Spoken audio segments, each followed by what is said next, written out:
බුදුරජාණන් වහන්සේ 31 ලෝක ධාතුවක් පිළිබඳව එහෙම නැත්නම් ලෝක 31ක් පිළිබඳව කරුණු දේශනා කරලා තියෙනවා. එතකොට 31 ලෝක ධාතුව තමයි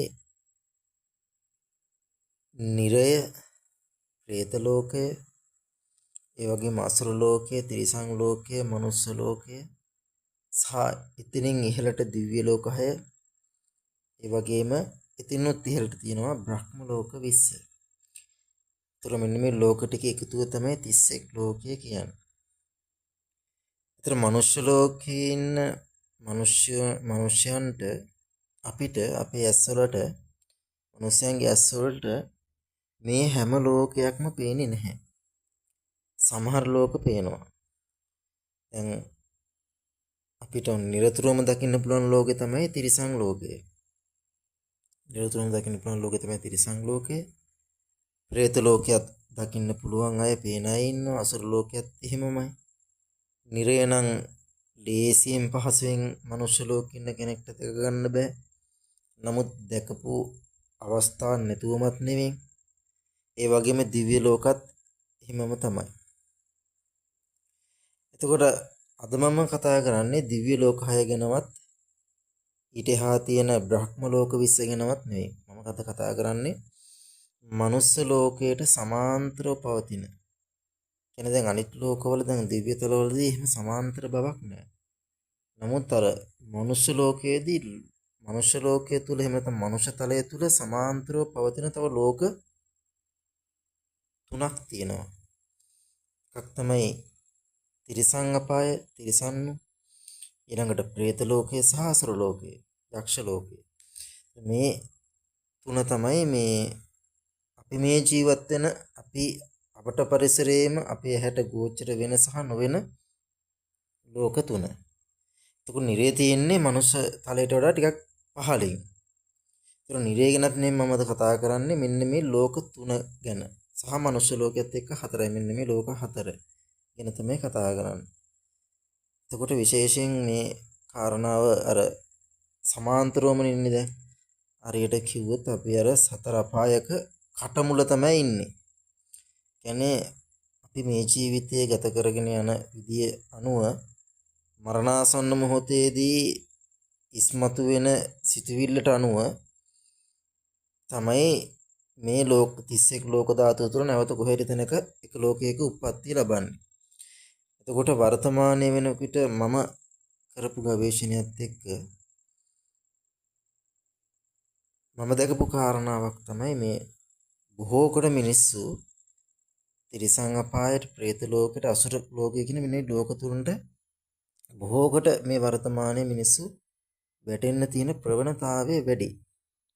ඉතින් ඒ ගැනත් වෙනම කතා කරන්න ඕනේ.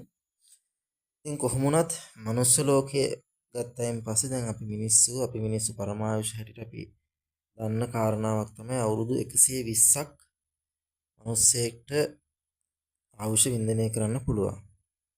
ඒ වුණත් දැන් මේ වර්තමානයේ මේ ලෝකයේ තියෙන මේ විස සහිත තත්වයක් එක්ක මේ මිනිස්සුන්ට අවුරුදු 120ක් ඉන්න බෑ.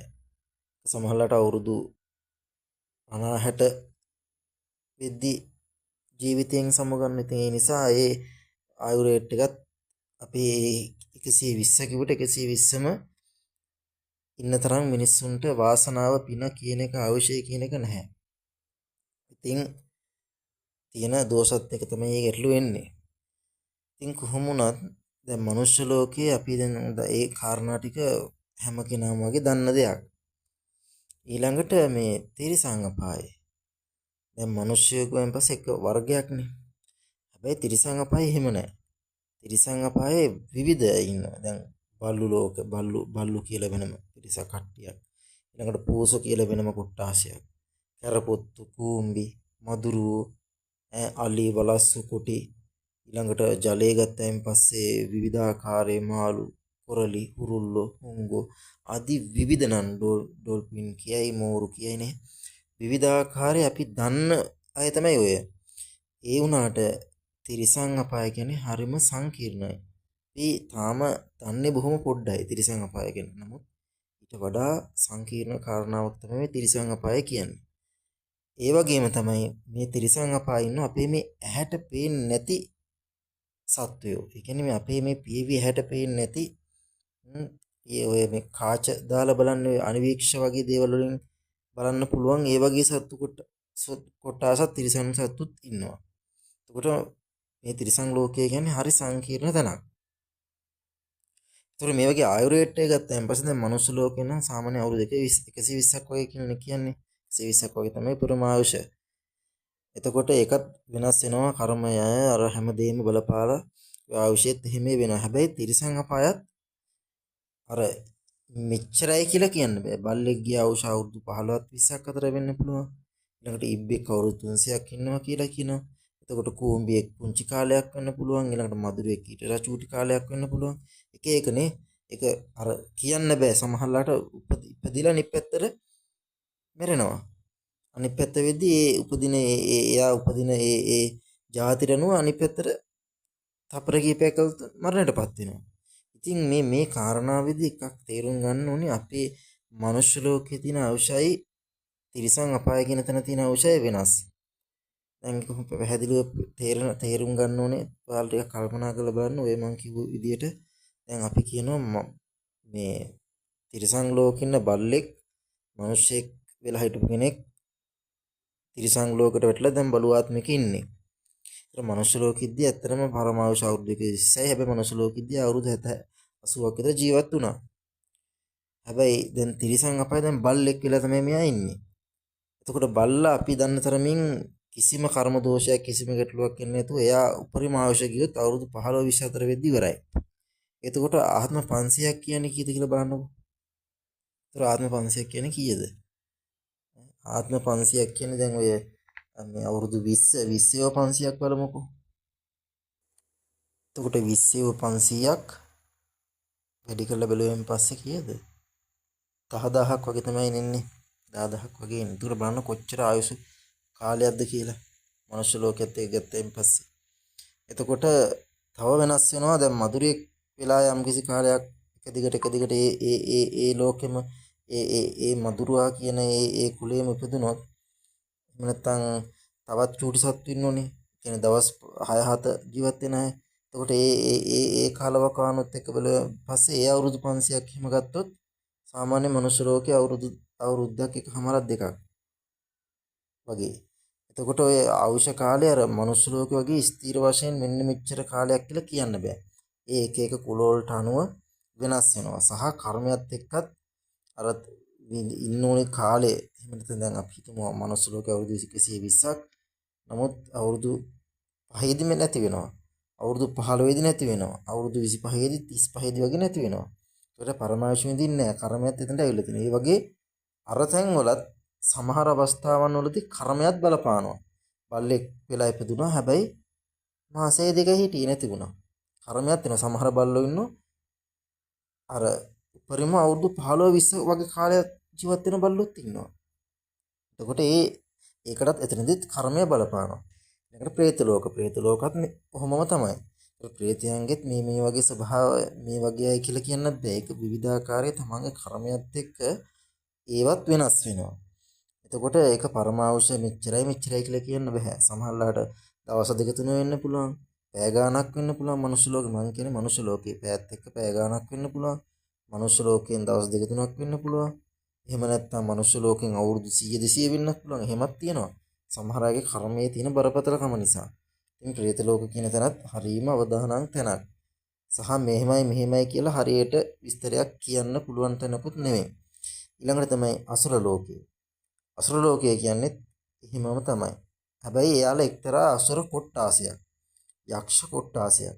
ඒකට එයාලගෙත් එකම හැඩයක් කියලා මෙහෙම මේ විදිහට කියලා කියන්න බෑ. එකක් වෙනස් වෙනවා. හැබැයි ඒක යක්ෂ කොට්ටාසයක්. ඒ කියන්නේ ද්වේෂය. කියන්නේ ටිකක් ධර්ම ස්වභාවයේ ඉන්න පිරිසක්. එතකොට ඒකෙත් ආයුෂය මෙච්චරයි කියලා කියන්න බෑ. කියන්නේ ඒකෙත් මං කිව්වා වගේ පැය දෙකෙන් තුනෙන් මනුස්ස ලෝකේ පැය දෙක තුන යද්දිත් වෙනස් වෙන්න පුළුවන්. මනුස්ස ලෝකේ දවස් දෙක තුන යද්දිත් වෙනස් වෙන්න පුළුවන්. ඒවා නිතරම වෙනස් වෙනවා. එතකොට සමහරවිට මනුස්ස ලෝකේ අවුරුදු 100 200 1000 2000 වෙන්නත් පුළුවන්. ඒ සමහර මේ යක්ෂයන්ගේ අවශ්‍ය. ඒකත් අර പ്രേත ලෝකේ හා සමානයි. නමුත් එයාලා අර പ്രേතයන්ට වැඩිය ටිකක් ශක්තිමත් සහ බලගතුයි. ඒ වගේ කාරණා ගොඩාක් ඉතින් ඔය මේ අසුර ලෝකෙත් තියෙනවා. ඉතින් ඔය කාරණා ටික මේ මට්ටමින් සාමාන්‍යයෙන් සරලව දැනගත්තා හොඳටම ඇති. ඊළඟට තමයි නිරය. නිරය කියන්නේ හැම තිස්සෙම කියන්නේ නිරේ පහළ වුණු මොහොතේ පටන් ඒ ස්ථානයෙන් චුත වෙන තුරුම අප්‍රමාණම දුක් වේදනා තමයි විඳින්නේ. දැන් ඔය කියපු ලෝක දැන් මං කිව්වනේ මනුස්ස ලෝකය ගැන කිව්වා. ඊළඟට තිරිසං අපාය ගැන කිව්වා, പ്രേත ලෝකය ගැන කිව්වා, අසුර ලෝකය ගැන කිව්වා. ඒතකොට ලෝක හතරම යම්කිසි සුවයක් විඳින්න පුළුවන්. දැන් අපි හිතමු බල්ලෙක් ගත්තයින් පස්සේ අපි දැන් තිරිසන් ලෝකය ගැන කතා කරනකොට බල්ලෙක් ගත්තොත් ඒ බල්ලා ඇත්තටම මේ නිතරම දුක් විඳින්නේ නැහැ නේ. දැන් අපි ගෙදර ඉන්න බල්ලෝ දුක් විඳින්නේ නැහැ. සමහර අවස්ථාවලදී ගුටි කනවා සහ සමහර අවස්ථාවලදී කන්නත් නැති වෙන දවස් දෙක තුන එහෙමත් වෙනවා. නමුත් ඒක නිතර නිතර ලොකු වේදනාවක් නැහැ. හැබැයි ඉන්නේ පහත් තැනක. ඒකෝ പ്രേත ලෝකෙත් එහෙමයි. තමන් ඉඩමට ගොඩාක් ආදරය කරා නම් ඔන්න ඉඩමේ പ്രേතෙක් කියලා ඉන්න. එහෙම නැත්නම් තමන්ගේ පවුල ඇයට ආදරය කරා නම් ඔන්න පවුලේ පිටිපස්සේ പ്രേතෙක් විදිහට යනවා. නමුත් එයා හිතන ලොකු වේදනාවක් කියන දෙයක් විඳින්නේ නැහැ. මොකද නිතරම එයා යම්කුසු සහනයක් එයාට තියෙනවා එතන. එතකොට ඒකත් මේ අර සතර පාය තරම් දරුණු නෑ. හැබැයි පහත් තැනක තමයි ඉන්නේ. ඊළඟට යක්ෂ ලෝකෙත් ඔය කියපු කතන්දරේ හිමම තමයි. හැබැයි යාලා ඉන්නෙත් යම්කිසි වෙනස්ම කොටාශයක. ඉතින් ඒකයි එතන ගැටලුව. අර මනුස්ස ලෝකයේ තරම් chance යක්ෂ ලෝකේ නෑ. තේරුණාද? එතකොට ඔය ලෝක හතර මේ කියපු ලෝක මනුස්ස ලෝකයේ, තිරිසං අපාය, പ്രേත ලෝකයේ, අසුර ලෝකෙන් මෙන්න මේ ලෝක හතරත් එක්ක ගත්තයින් පස්සේ දරුණුම තැන තමයි නිරේ කියන තැන. එතන පහළ වුණොත් ඒතන පහළ වුණු මොහොතේ පටන් එක දිගටම වේදනාව දුක තමයි එතන තියෙන්නේ නිරේ කියන තැන. එතකොට ඒ වගේ ආවශ්‍ය මේ කියපු ලෝක වලට වඩා හාත්පසින්ම වෙනස්. ගොඩාක් දුරට දීර්ඝ වෙන්න පුළුවන්. සහ සමහර අවස්ථාවන් වලදී සමහර අයගේ තියෙන පින්වල බලමහිමයත් එක්ක කෙටි වෙන්නත් පුළුවන්, කෙටි වෙන අවස්ථාවක් තියෙනවා. ඉතින් ඒක ගොඩාක් අඩුයි. ගොඩාක් දුරට බරපතල ලෙස දීර්ඝ කාලයක් තමයි යන්නේ. සමහර සත්වයන්ගේ තියෙන පුණ්‍ය බල ශක්තියත් එක්ක, විනය ශක්තියත් එක්ක සමහර විටක වෙනස් වෙන්න පුළුවන්. එහෙම වෙන අවස්ථා නිරේ තියෙනව නැතුව නෙවෙයි. ඉතින් ඒ නිසා ඔන්න ඔය ලෝක ටික දැන් ඔය මම ලෝක පහක් වුණේ මනුස්ස ලෝකය, තිරිසන් ලෝකය, പ്രേත ලෝකය, අසුර නිරය. ඒතර මේ ලෝක ටික ගැන ඔන්න ඔය මට්ටමින් හරි ඔබට අවබෝධයක්, දැනුමක් සහ අවබෝධයක් තියෙනවා නම් දැනුම තියෙන්නත් ඕනේ සහ මේක ගැන විශ්වාසය, අවබෝධය එක තුල මේවා තියෙනවාම කියන තැන ඉන්න ඕනේ. මොකද මේක කිව්වේ ලේසි පහසු චරිතයක් නෙවෙන්නේ. අපේ මේ කාලේ පහළලා ඉන්න අපේ ගෞතම සම්මා සම්බුදුන් වහන්සේ තමයි මේ කාරණා පිළිබඳව පෙන්වා දෙන්නට යෙදුනේ. එතකොට එතන කිසිසේත්ම බොරුවක් වෙන්න බෑ. සහ මමත් දීර්ඝ කාලයක් පුරාවට මේ ලෝක ධාතු ගැන විශේෂයෙන් මේ මනුස්ස ලෝකයට සමාන්තරව පවතින මේ ලෝක ධාතු ගැන ලොකු පරීක්ෂණයක් මම කරා, ගවේෂණයක් කරා, තාම කරගෙන යනවා. ඉතින් මේ වෙනකොට මට ඇවිල්ලා තියෙන රිසල්ට් එක මම ලබාගත් අත්දැකීමුත් එක්ක මට ඒකාන්ත වශයෙන් විශ්වාසයි මේ කියන සීළු ලෝක ටික ඒ ආකාරයෙන්ම පවතිනවා. ඒ වගේ තියෙන ගොඩාක් විස්තර මම දැනගත්ත සහ එයත් එක්ක යම් යම් අවස්ථාවලදී පණිවිඩ පවා හුවමාරු කරගත්ත අවස්ථා තියෙනවා. ඉතින් ඒ නිසා මුලදී මමත් ලොකු විශ්වාසයක් මේ ගැන තිබුණේ නැහැ. නමුත් පසුවට ඇත්තටම මේවා සත්‍ය වශයෙන්ම පවතින දේවල් කියලා තේරුම් ගන්න දීර්ඝ කාලයක් මම ගවේෂණය කළා. ඉතින් ඒ නිසා මෙන්න මේ ලෝක ටික ගැන ඔයාලා දැන් මේක අහන කෙනෙක්, සමහර කෙනෙක් මේක අහන අය දන්න අය ඉන්න පුළුවන්. මෙතන අනිවාර්යෙන් දන්න අයත් මේක අහන්න පුළුවන් සහ නොදන්න අය ඉන්න. ඉතින් එයාට මේ ගැන යම් කිසි විදිහක මේ කියපු කාරණා ටික හරි දැනගන්න පුළුවන් නම් ඒක ලොකු වාසනාවක් හැටියට තමයි මම නම් දකින්නේ. ඉතින් ඒ නිසා ඒ කාරණා ටික තේරුම් ගන්න සහ තව දෙයක් තමයි වර්තමානයේ ගොඩක් දුරට මේ අර දේවාල වලට යනවනේ. දැන් දේවාල වලට යන්න එපා කියනෝනේ මම මේ කියන වැරද්දක් කියනෝ නෙවෙයි. නමුත් ඔබ සැලකිලිමත් වෙන්න මේ කියන මෙන්න මේ ලෝක ගැනවත් අවබෝධයක් තියෙන කෙනෙක් ළඟටද අපි මේ යන්නේ ශාස්ත්‍ර බලන්න. අපි ශාස්ත්‍ර අහන්න එහෙම නැත්නම් මොන හරි වැඩක් කරගන්න අපි යන්නේ මෙන්න මේ මම කියපු ලෝක ගැන. මේ බුදුහාඳුරෝ කියලා තියෙන මෙන්න මේ ලෝක ගැන යම් කිසි මට්ටමක අවබෝධයක් තියෙන කෙනෙක්ද දැනුමක් තියෙන කෙනෙක්ද කියලා පොඩ්ඩක් හොයලා බලන්න. එහෙම නැතුනොත් ලොකු අවුලක් වෙනවා. මොකද මේ ලෝක ගැන යම් කිසි විදිහක අවබෝධයක් නැහැ කියන්නේ දැනුමක් නැහැ කියන්නේ අවබෝධයකට දැනුමක් නැහැ කියන්නේ. එතන ලොකු අවුලක් තියෙනවා. මොකද යා කරන්නේ මොනවද කියන කාරණේ පිළිබඳවත් එයාට කිසි තේරුමක් නැහැ කියන එක තමයි එතන තියෙන. ටිකක් ලොකු අවදානමක් ඔබේ ජීවිතවලට ඒක ඉස්සරහදී මම තව මේවා ගැන පැහැදිලි කරලා දෙන්නම්. මේවා කොහොමද බලපාන්නේ කියලා. ඉතින් ඒ නිසා ඔබ මිනිස්සෙක් හැටියට මනුෂ්‍ය ලෝකෙින මිනිස්සෙක් හැටියට සහ බුදුරජාණන් වහන්සේට ගෞරව කරන වන්දනාමාන කරන කෙනෙක් හැටියට මෙන්න මේ ලෝක පිළිබඳව යම් කිසි මට්ටමක ඔය මං කියපු කාරණා ටික හොඳටම ඇති. ඔය කාරණා ටික දැනගෙන හිටියනම් හොඳටම ඇති සහ පුළුවන් තරම් ඔයාලත් ජීවිතයේ පන්සලටම යන්න කියනව නෙවෙයි. හැකි හැම අවස්ථාවකදීම තමන් ළඟ ඉන්න කෙනෙක්ට තමන්ට ලැබෙන දෙයකින් පුංචි හෝ එහෙම නැත්නම් තමන් කෑම එකක් කනකොට ඒ කෑම එකෙන් කොටසක් අනිවාර්යෙන් සතෙක්ට දෙන්න. පුළුවන් තරම් දන් දෙන්න. පුළුවන් තරම් පංච ඉන්ද්‍රියන් රැකගෙන ජීවන ගමන ක්‍රියාත්මක කරගෙන යන්න. මොකද අපි මේ ජීවිතේ ස්ථිරව ඉන්නා අය නෙවෙයි. කොයි වෙලාවක හරි මේ හැමදේම දාලා යන්න වෙනවා. සහ තව ලෝක 30ක් තියෙනවා මනුස්ස ලෝකේ වරුණයෙන් පස්සේ. එතකොට ওই ලෝක 30න් ඉහළට කෙසේ වෙතත් පහළට යන්න තියෙන ප්‍රවණතාවය වැඩි. ඒ නිසා ඒ භයානකකම තේරුම්ගෙන අවදානම